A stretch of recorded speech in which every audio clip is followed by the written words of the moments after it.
जय Hind live times आप देख रहे हैं। मैं हूं आपके साथ नीतू गुप्ता। खबरों की शुरुआत करेंगे। इस बार संसद का शीतकालीन सत्र जोरदार हंगामे की भेंट चढ़ सकता है। एक तरफ विपक्ष अडानी के मुद्दे पर सरकार को घेरेगा, तो वहीं इस बार के शीतकालीन सत्र में मणिपुर हिंसा, संभल बवाल को लेकर सत्र में हंगामा हो सकता है। 20 दिसंबर तक चलने वाले शीतकालीन सत्र में सरकार 5 नए कानून सहित 15 विधेयक को पेश करने की तैयारी में है। साथ ही विपक्ष वक्फ बिल, प्रदूषण और रेल दुर्घटनाओं पर चर्चा की मांग को लेकर हंगामा कर सकता है। शीतकालीन सत्र से पहले सरकार ने बीते रविवार को सर्वदलीय बैठक बुलाई, जिसमें सरकार की तरफ से सभी दलों से संसद में सुचारू रूप से अपनी बात रखने को लेकर कहा। सर्वदलीय बैठक में ही विपक्ष ने अपने तेवर सरकार को दिखा दिए, जिसके बाद से पूरी संभावना है कि शीतकालीन सत्र हंगामेदार हो सकता है।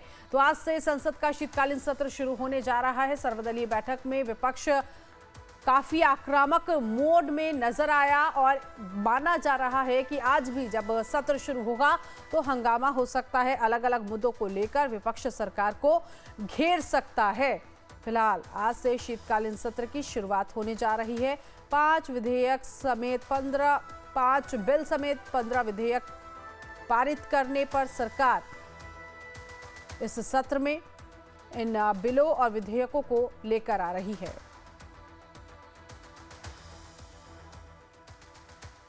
तो आज से संसद का शीतकालीन सत्र शुरू हो रहा है। सत्र में पहले रविवार को जब सरकार ने सर्वदलीय बैठक बुलाई, तो बैठक में रक्षा मंत्री राजनाथ सिंह, केंद्रीय मंत्री जेपी नड्डा, किरण रिजिजू समेत दूसरे दलों के कई सांसद शामिल हुए। बैठक में संसद सत्र के शांतिपूर्ण संचालन पर चर्चा हुई है।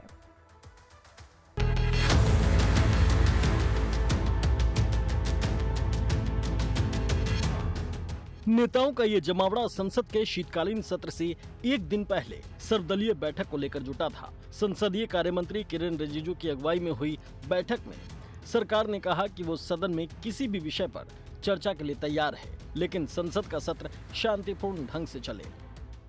आज ऑल पार्टी मीटिंग बहुत अच्छी तरह से हम लोगों ने कंडक्ट किया और सब पॉलिटिकल पार्टी के नेताओं ने अपना अपना पार्टी का मत रखा।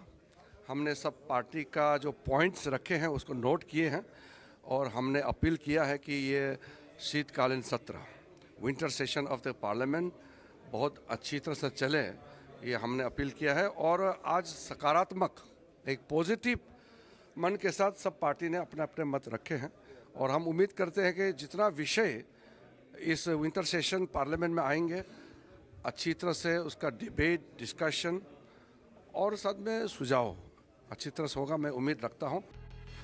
सरकार ने शीतकालीन सत्र के लिए पूरी तैयारी की है, तो विपक्ष भी हंगामे के मूड में नजर आ रहा है। सरकार इस सत्र में 5 नए कानूनों सहित 15 विधेयक पेश करने की तैयारी में है। वहीं विपक्ष अडानी ग्रुप पर लगे रिश्वतखोरी के आरोपों के अलावा मणिपुर मुद्दे, उत्तर भारत में प्रदूषण और रेल दुर्घटनाओं पर चर्चा की मांग कर सकता है। देखिए, हमने अपने कांग्रेस की तरफ से और इंडिया गठबंधन की तरफ से विभिन्न महत्वपूर्ण विषय उठाए। सबसे महत्वपूर्ण विषय ये है कि आज जो फाइनेंशियल सेक्टर में जो घपला हुआ है, जिसका उल्लेख अमेरिका की सरकार ने किया है, विशेष रूप के साथ अडानी ग्रुप का नाम उल्लेख किया गया है, उस पर गंभीर रूप से सरकार को उत्तर देने की ज़रूरत है। हम चाहते हैं कि इस आने वाले सत्र में सरकार इस विषय से भागने की कोशिश ना करे। देखिए, सबसे प्रमुख तौर पे जो मुद्दा सामने आया वो आया कि अडानी का भ्रष्टाचार, जिसके कारण पूरे दुनिया में भारत की बदनामी हो रही है। भारत के अधिकारियों को रिश्वत खिलाकर बिजली का ठेका मिला है अडानी को, इसके प्रमाण आए हैं। तो उसकी जांच होनी चाहिए, उस पर जेपीसी बननी चाहिए, उस पर संसद के अंदर चर्चा होनी चाहिए। ये मुद्दा उठाया गया। हालांकि कांग्रेस नेता प्रमोद तिवारी ने कहा है कि उनकी पार्टी ने अडानी समूह पर लगे रिश्वतखोरी के आरोपों पर संसद में चर्चा की अनुमति देने का सरकार से आग्रह करेगी।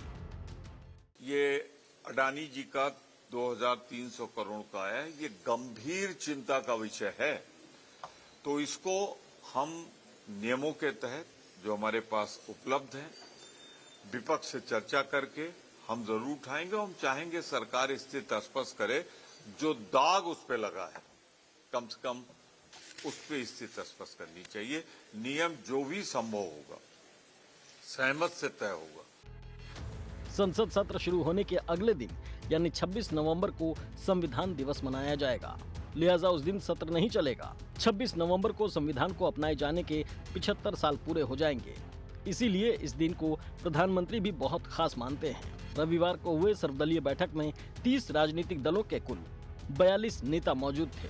ये सत्र 25 नवंबर से शुरू होकर 20 दिसंबर तक चलेगा। Bureau report, Live times. तो शीतकालीन सत्र को लेकर विपक्ष ने जोरदार तैयारी की है, लिहाजा आज से शुरू हो रहे सत्र की शुरुआत हंगामेदार हो सकती है। सत्र में विपक्ष अडानी ग्रुप पर धोखाधड़ी के आरोप के मुद्दे को लेकर सरकार को घेरने की कोशिश करेगा।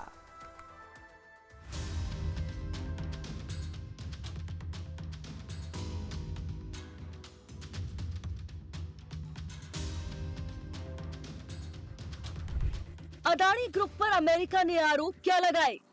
कांग्रेस को बैठे बिठाए सरकार को घेरने का एक बड़ा मुद्दा मिल गया और अब इसी हथियार की बदौलत कांग्रेस और विपक्षी दल सोमवार से शुरू होने वाले शीतकालीन सत्र में हंगामा खड़ा कर सकता है। वैसे भी कांग्रेस ने अडानी समूह पर लगे रिश्वतखोरी के आरोपों पर चर्चा की मांग की है। हिंदुस्तान में अडानी जी का कुछ नहीं किया जा सकता। चीफ मिनिस्टर 10-15 करोड़ के लिए अंदर चले जाते हैं और अडानी जी 2000 करोड़ रुपए का स्कैम करते हैं और वो बाहर घूम रहे हैं। कारण है कि प्रधानमंत्री उनको प्रोटेक्ट कर रहे हैं। बता दें कि अमेरिकी अभियोजकों ने अरबपति गौतम अडानी पर अनुकूल और ऊर्जा अनुबंध हासिल करने के लिए भारतीय अधिकारियों को 26 करोड़ 5 लाख अमेरिकी डॉलर यानी कि लगभग 2200 करोड़ रुपए की रिश्वत देने की योजना का हिस्सा होने का आरोप लगाया है। कांग्रेस नेता प्रमोद तिवारी ने बताया कि कांग्रेस ने अडानी समूह पर लगे रिश्वतखोरी के आरोपों पर संसद में चर्चा की अनुमति देने का सरकार से आग्रह किया है। उन्होंने कहा कि उनकी पार्टी चाहती है कि सोमवार को संसद की बैठक में सबसे पहले इस मुद्दे को उठाया जाए, क्योंकि ये देश के आर्थिक और सुरक्षा हितों से जुड़ा एक गंभीर मुद्दा है। ये अडानी जी का 2300 करोड़ का है, ये गंभीर चिंता का विषय है।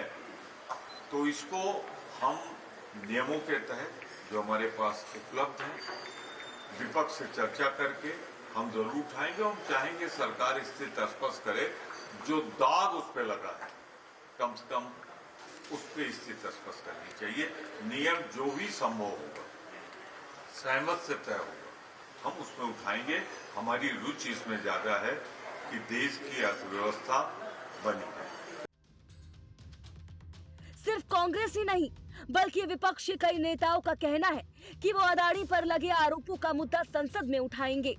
इसके साथ ही नेता प्रतिपक्ष राहुल गांधी ने आरोपों की संयुक्त संसदीय समिति से जांच कराए जाने की मांग की है।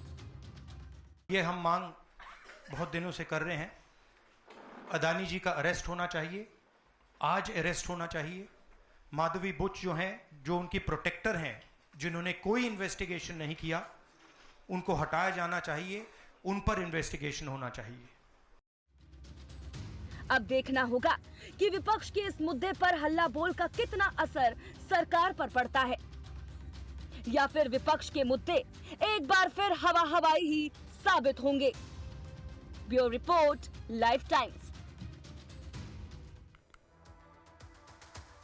उत्तर प्रदेश के संभल में रविवार को एक मस्जिद के सर्वेक्षण के दौरान भीड़ और सुरक्षा कर्मियों के बीच झड़प में 3 लोगों की मौत के बाद इलाके में तनाव की स्थिति है। संभल हिंसा के बाद बरेली एडीजी रमित शर्मा मौके पर पहुंचे। कमिश्नर डीआईजी के साथ अपर पुलिस अधीक्षक कार्यालय पर हाई लेवल मीटिंग हुई। पुलिस पर पथराव, आगजनी करने वाले उपद्रवियों की कड़ी कार्रवाई की मांग भी की गई है। तनाव को देखते हुए प्रशासन ने नर्सरी से 12वीं तक के सभी स्कूल में छुट्टी घोषित कर दी। शहर में अफवाह को रोकने के लिए इंटरनेट सेवा को बंद कर दिया गया है। तो संभल में आज स्कूल बंद रहेंगे। नर्सरी से लेकर 12वीं तक के सभी स्कूल बंद किए जाने का ऐलान किया गया है। मस्जिद में सर्वे के दौरान ये हिंसा कल भड़की थी। 3 लोगों की मौत के बाद से ही इलाके में तनाव की स्थिति देखी जा रही है और बरेली एडीजी, कमिश्नर, डीआईजी ने हाई लेवल मीटिंग बुलाई। इस मीटिंग में इस पूरे मामले को लेकर चर्चा की गई। साथ ही अफवाह रोकने के लिए इंटरनेट सेवा बंद कर दी गई है। तो संभल में हिंसा को लेकर समाजवादी पार्टी प्रमुख अखिलेश यादव ने सोशल मीडिया एक्स पर पोस्ट कर इस मामले में सुप्रीम कोर्ट से तुरंत संज्ञान लेने की अपील भी की है। अपने पोस्ट में अखिलेश यादव ने लिखा है कि सर्वे के नाम पर तनाव फैलाने की साजिश का सर्वोच्च न्यायालय तुरंत संज्ञान ले और जो अपने साथ सामाजिक सद्भाव बिगाड़ने के उद्देश्य से नारेबाजों को ले गए उनके खिलाफ शांति और सौहार्द बिगाड़ने का मुकदमा दर्ज हो और उनके खिलाफ बार एसोसिएशन की अनुशासनात्मक और दंडात्मक कार्रवाई करे। उत्तर प्रदेश शासन प्रशासन से ना कोई उम्मीद थी ना है।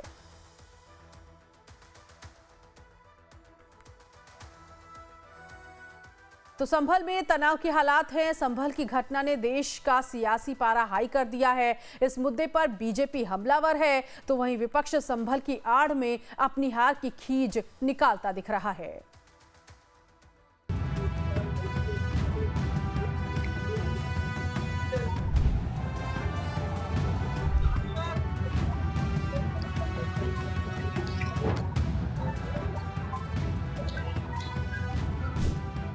संभल में मस्जिद सर्वे पर बवाल बरकरार है।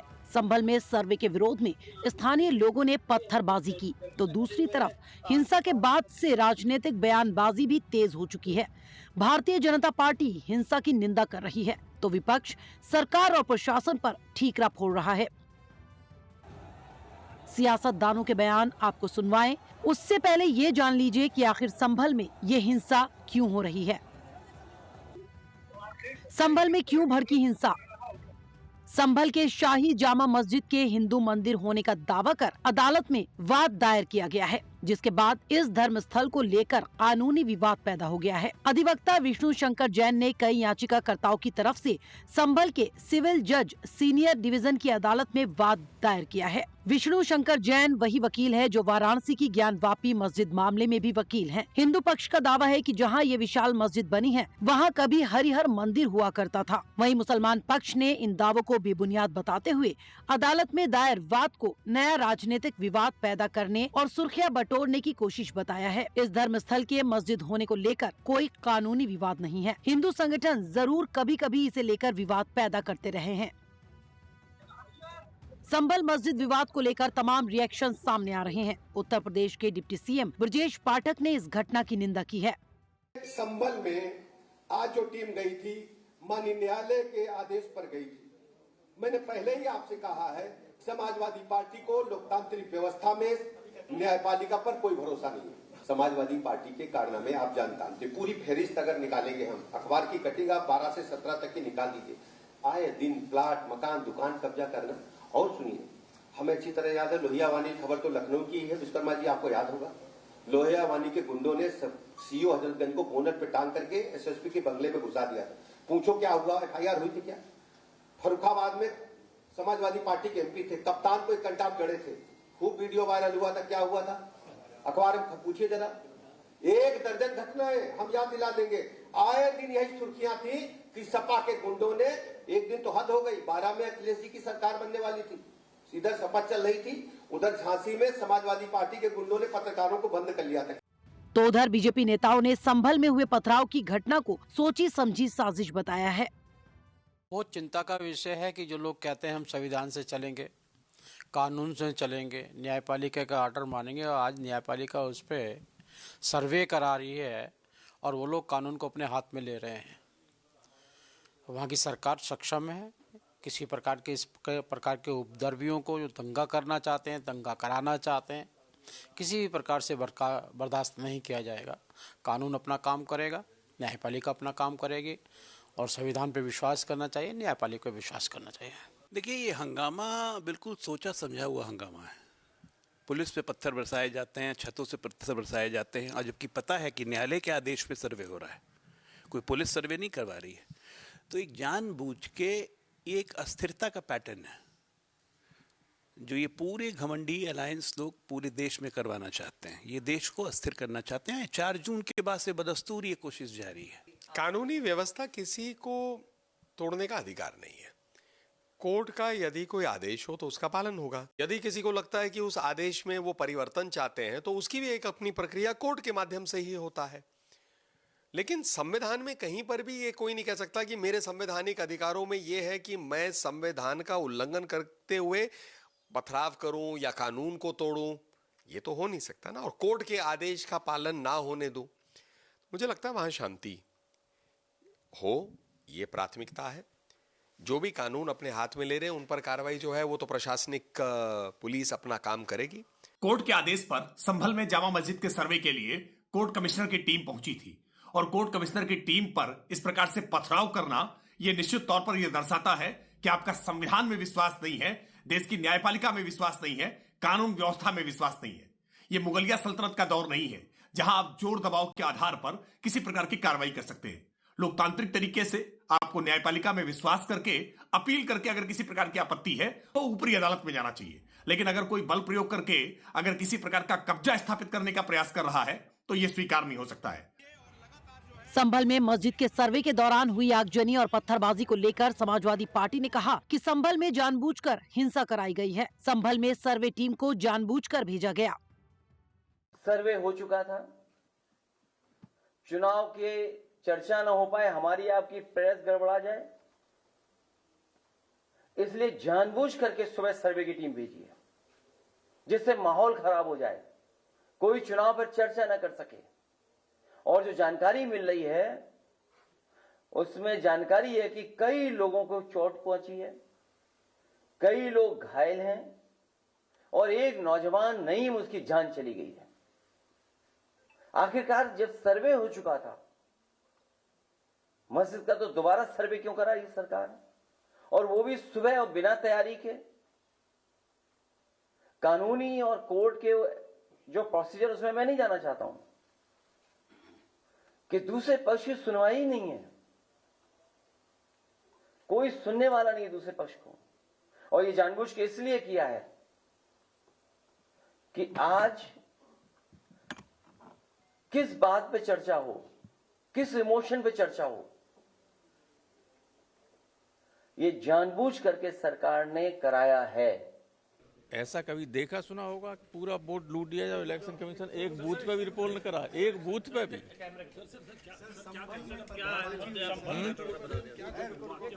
क्या सर संभल में आज सर्वे करने गई थी टीम, वहां पर पत्थरबाजी हुई है पुलिस के ऊपर। तो होगी पत्थरबाजी, पुलिस ऐसा कार्रवाई करेगी, बूथ लूटेगी अगर तो आगे चल के लोग क्या करेंगे, निराश होकर।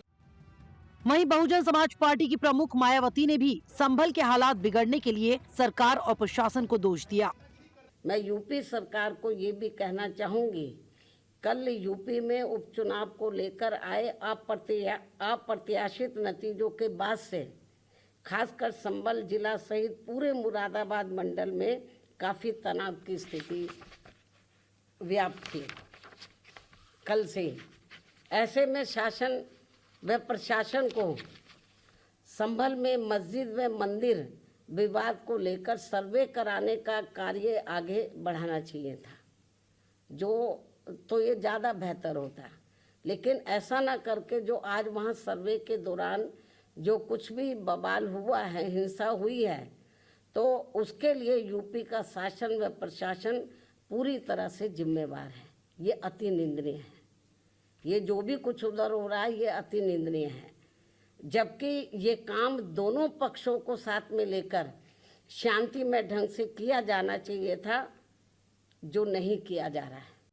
वहीं फिल्म अभिनेत्री और बीजेपी सांसद कंगना रनौत ने भी संभल में हुए तनाव की निंदा की है।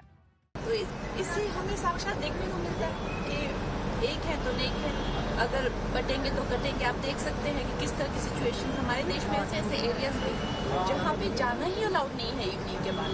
तो खैर मुझे लगता है कि हम सबको एकजुट होकर इस चीज़ की निंदा करनी चाहिए। हिमाचल में भी हम लोगों ने इस चीज़ की निंदा की है, तो अभी के लिए तो मैं यही कहता हूँ।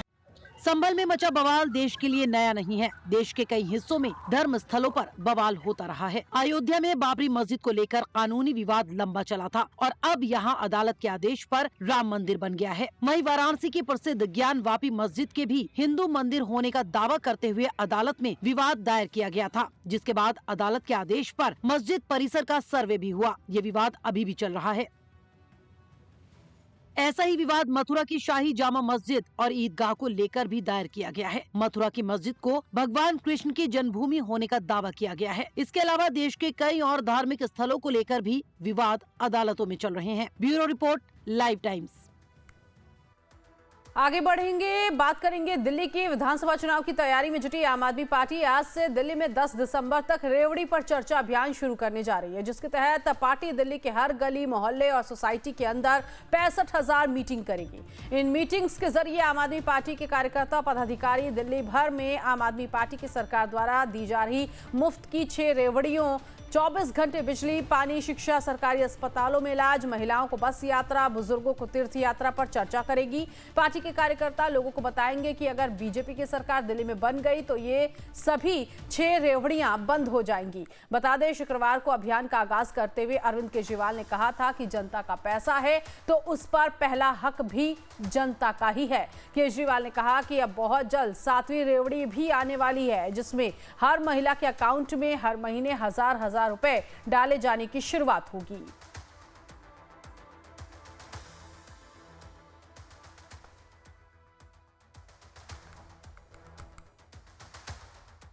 मणिपुर के इम्फाल में लोग इंटरनेट सेवाओं पर लगी रोक का विरोध कर रहे हैं। उनका कहना है कि इससे उनके रोजमर्रा के कामों पर असर हो रहा है। मणिपुर सरकार ने कुकी समुदाय बाहुल्य 2 पहाड़ी जिलों चुराचांदपुर और कांगपोकपी समेत कुल 7 जिलों में इंटरनेट सेवाओं पर रोक लगा दी है।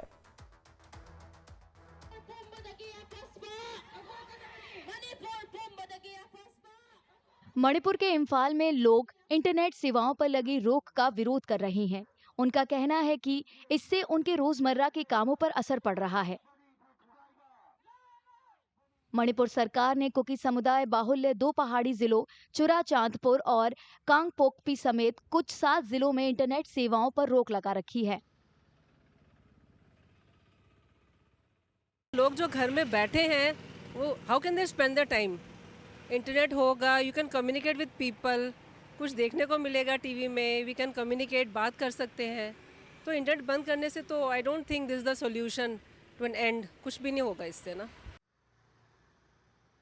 जिन इलाकों में इंटरनेट सेवाओं पर रोक लगी है, वहां के छोटे व्यवसाय और दुकानदार बैंकिंग और ऑनलाइन पेमेंट ना हो पाने की वजह से परेशान हैं। हमको सुबह से शाम तक इंटरनेट में नहीं मिले तो हम कैसे मिलेगा? अभी देखो छोटा मोटा दुकान इंटरनेट से चलता है, वो भी सब बंद हो गया। बैंक पे हम पैसा निकल नहीं सकता है, जीपे फंक्शन नहीं हो रहा है, क्या है हो रहा है। अभी हाई स्कूल कॉलेज सब बंद हो गया, इंटरनेट की वगैरह वो भी कैसा काम करेगा। इसीलिए हम बस बहुत तकलीफ है, ये तो होना नहीं चाहिए। सरकार ने सुबह के समय सीमित छूट के साथ 17 घंटे का कर्फ्यू भी लगा रखा है। इस वजह से ज्यादातर स्कूल, कॉलेज और विश्वविद्यालय 1 हफ्ते से ज्यादा समय तक बंद चल रहे हैं। इससे छात्रों की पढ़ाई पर भी असर पड़ रहा है।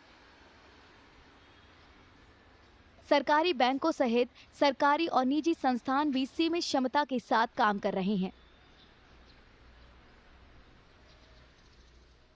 स्कूल कॉलेज बंद करने से या इंटरनेट बंद करने से जो हमारा मणिपुर का या इम्फाल का जो recent situation that we all are going through all this situation, तो that is not a solution. बच्चों का स्कूल एजुकेशन ख़राब करके उनको घर पे बिठा के या इंटरनेट सेवा बंद करके तो you won't gain anything. You have to find the key solution या key point how you can solve the problems of the people living in Manipur. Manipur सरकार ने 7 जिलों में मोबाइल इंटरनेट सेवाओं पर लगी रोक शनिवार को 2 दिन के लिए और बढ़ा दी। प्रशासन ने राज्य में बढ़ती हिंसा के बीच कानून व्यवस्था बनाए रखने और अफवाह फैलने से रोकने के लिए 16 नवंबर को 2 दिन के लिए इंटरनेट सेवाएं निलंबित कर दी थी। तब से इसे कई बार बढ़ाया जा चुका है। हालांकि सरकार ने आम लोगों, स्वास्थ्य सुविधाओं और शैक्षणिक संस्थानों में हो रही परेशानियों को देखते हुए 19 नवंबर को ब्रॉडबैंड सेवाओं से रोक हटा ली थी। 11 नवंबर को जिरीबाम जिले में 3 महिलाओं और 3 बच्चों के शव मिलने के बाद राज्य में कुकी और मैतेई समुदाय के बीच फिर से हिंसा भड़क गई है। पिछले साल मई से इन दोनों समुदाय में टकराव चल रहा है।